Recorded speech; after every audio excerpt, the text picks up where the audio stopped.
Hello, my name is Savannah Morgan, and I have Learning Through Reflection from Chapter 5. I will be doing second grade in ELA, and my objective of the PowerPoint is to use reflective strategies in the classroom to enhance communication and critical thinking from the students.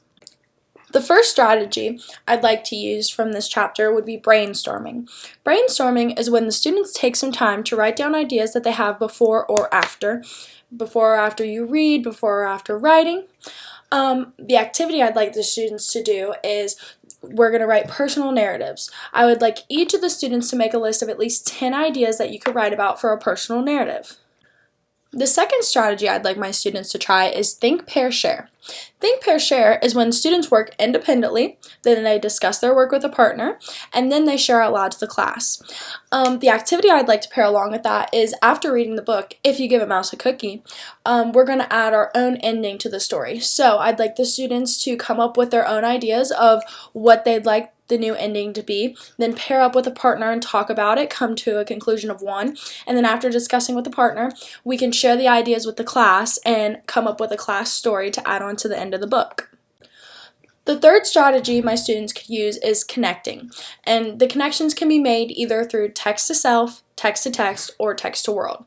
The activity I've paired along with this is a text to self connection activity. I would like each student to pick a small story from our classroom library to read and then reflect upon. Your reflection will be a connection that's personal about yourself that goes hand in hand with the story. So then I'd like to use this activity to have each student share aloud how they connected with their story, and then we can learn a little bit about our classmates. My last slide is my conclusion. So I think all three of these strategies and all the strategies used in Chapter 5 are very good for diverse classrooms.